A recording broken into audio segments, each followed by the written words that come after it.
Hi,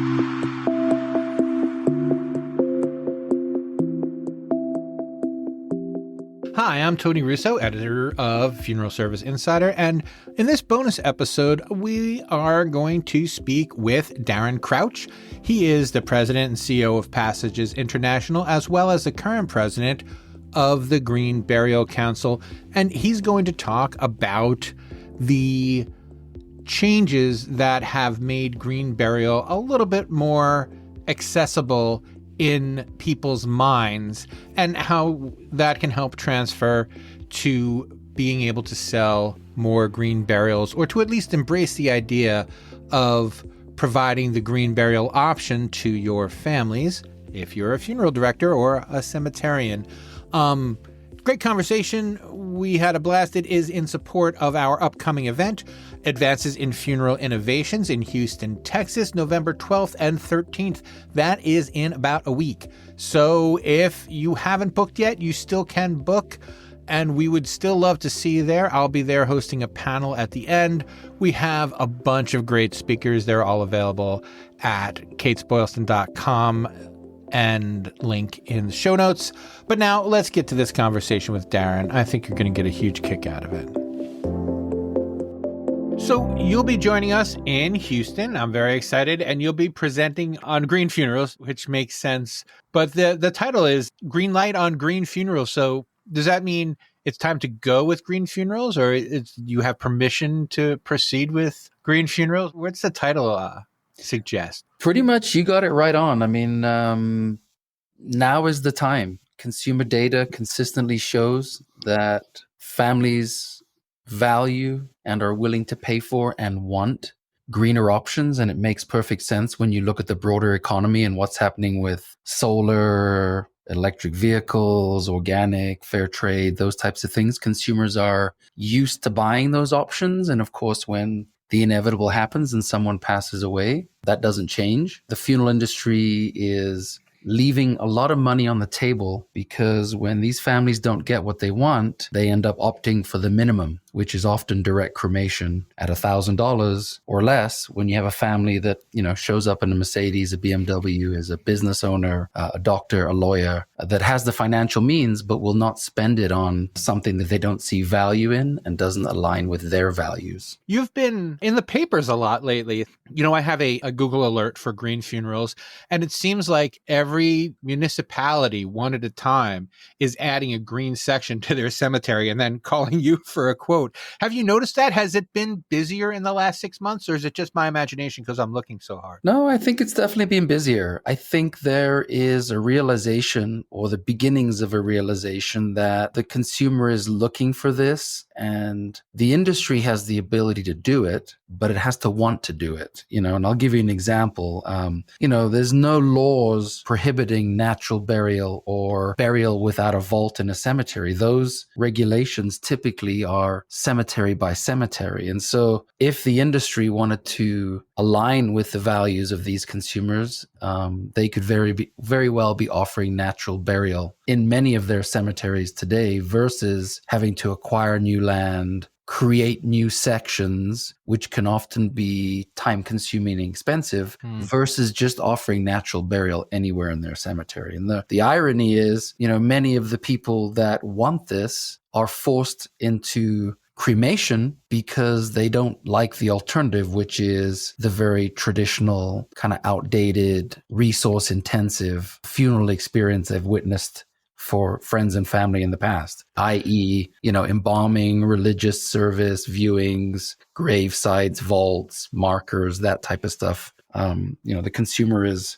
less interested in that. Doesn't mean they don't love their loved one any less, right? They still love the person the same, but just want to spend their money in different ways. And, a big part of my presentation is educating the industry that the consumer is there and the consumer is ready to spend, but they're not willing to spend it on what the industry is currently selling. And that's always going to be the trouble, right? The arrangement conference, like adding something new, it can be intimidating, and it's already something that different funeral directors already are struggling or can struggle with what to offer in the arrangement conference. So does it make sense to feel a person out, or does it really just present green burial as one of the options, present it as the only option? Like, what are some of the tactics that people can use to try to let people know that they're doing it, but also offer it to people who may not have even heard of it before? Right. I mean, I think it's a little bit all over the map. I would say, obviously establishing a rapport and a relationship with the family and getting to understand who the family is and who the deceased was, is very important in guiding them through,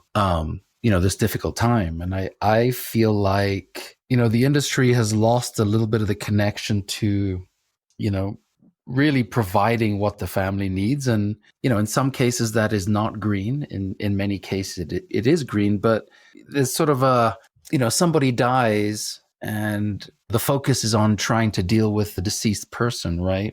Whereas I think, in the past, what that deceased individual looked like, how their features were set, what kind of casket they were in, those things were very important. Today, the focus is more about how that person lived and the memories that we're going to have of that person. And so that's why things like viewings and open caskets are less common, and maybe even embalming. It kind of comes down to understanding the family that you're dealing with and using your expertise as a funeral director to give them the options that might appeal to them. And I think it's not that far away from, a wedding planner. A wedding planner meets with you and, they're going to ascertain, hey, are you going to have the wedding at the Catholic cathedral, or are you going to have it on the beach? Or are you going to have it at the country club? It's not that different, I don't think. And it just asking the right questions, getting to know your customer, earning their trust, and then being the resource that they need, that builds value. People don't deal with death very often and they don't know what to do. And funeral directors make themselves available 24/7, unlike your lawyer or your accountant. And I think that goes back to the bigger picture of, what value are we really providing to the consumer? And if we can't provide that value and we can't demonstrate that value, then why are we surprised that families are reluctant to spend with us, right?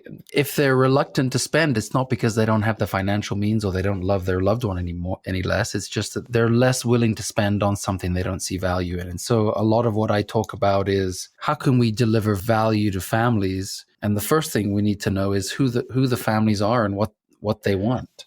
I liked your wedding analogy, particularly because the reason that people started having their weddings on the beach and their weddings is because they couldn't get what they wanted from their church. And Right. The church said that these are the rules and we're not changing them. And the people said, well, there's no rule that says I have to get married in your building. So now I'm going to reinvent the whole thing myself. And increasingly we see, for example, the death doula movement is getting bigger and bigger. And I just spoke with a woman who runs her funeral home out of someone else's funeral home. And when you call, she is, instead of saying, come into my office, she says, okay, I will come to your home and we'll plan the funeral at your home. And that is something that's meeting a need in between being able to do things online and having to come in to do the arrangements. And she, as a result of that, does a lot of natural burials, because once people see that there are no rules, that there are not very many rules, then it opens their creativity and also, their willingness to see what they might want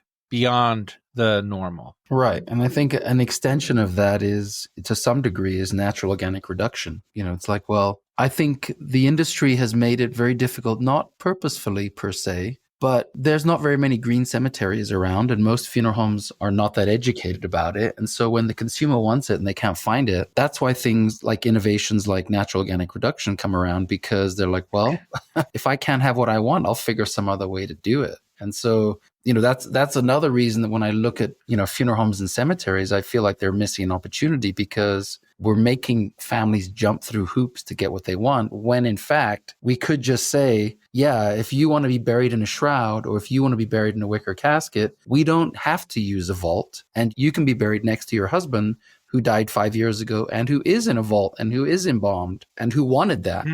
But if you don't want that, we can do that. I think the funeral industry, to some degree, feels like it's not disruptable. And I'm sure the taxi industry felt that way prior to Uber and Lyft. And look what happened there. So, I kind of go into this with a little bit of a cautionary note for people. It's like, hey, anything can be disrupted. And why don't we disrupt ourselves? We have to go through all this bother to have legislation in all these states for natural organic reduction when Mother Nature knows how to reduce a body to bone without an artificial or industrial process. You just dig a hole and you put a body in it. Just like any other organic being, when it dies, there is a cycle of life, right? And I think the funeral industry is missing a huge opportunity because when I got into this business, it was 15, 20%, you could afford to ignore it. Today, consistently, data shows that a significant number of people want this. I think the challenge is they're going because they have to rather than because they want to, where there is no other options. And, in different states have different levels of walls thrown up. And that is what we're doing at Funeral Service Insider, is talking about these different walls that are going up and the energy that a lot of funeral directors, state associations are putting into making it harder to change the rules could be better used just accepting that, the way people want to have their funerals has changed. Right. What are some of the things that surprise people the most when you give a talk about green funerals? I think what surprises people the most is that it's not a threat, it's an opportunity. And I don't think it's as difficult as people perceive it to be. I think, I get questions, a lot of what if questions. I've been in rooms with traditional cemeterians and there've been what if questions. And, the reality is funeral directors and cemeterians in their daily jobs are encountering challenges and problems and solving them all day long, like a difficult embalming, a challenging graveside. Those things are not exclusive to unembalmed bodies or natural burials. Those things are just part of the business. And just the same way they would solve any other issue in their normal course of their jobs, it's almost the same for a family that wants a natural burial or a green burial. Excellent. And that is all I have for you, unless you have something else for me. Is there something I should have asked and didn't, or something you thought you'd get the opportunity to say but I didn't provide it? I think the only thing I would say is that I'm excited to be joining you guys for this event, and I appreciate you putting it on. I think it is not too late for funeral directors to really get on board and meet the needs of the family, meet the needs of their businesses, and from my perspective, which is also important, be much more sustainable. It's like a win-win-win. Everybody wins. Excellent. Well, thank you so much for your time. You got it. Thank you. This bonus episode of Funeral Service Insider has been a Kates-Boylston production. It was written and edited by me, Tony Russo. Please subscribe wherever you're listening now, or follow if you're on Apple. And make sure to check the show notes for an opportunity to register for this upcoming event, or just to sign up for the upcoming Advances in Funeral Innovations Conference. We also have a bunch of stuff coming up next year, and we have some webinars if that's the kind of thing you're interested in, and virtual conferences, all of which you can find at Kates-Boylston.com. Links in the show notes, and we will see you next time.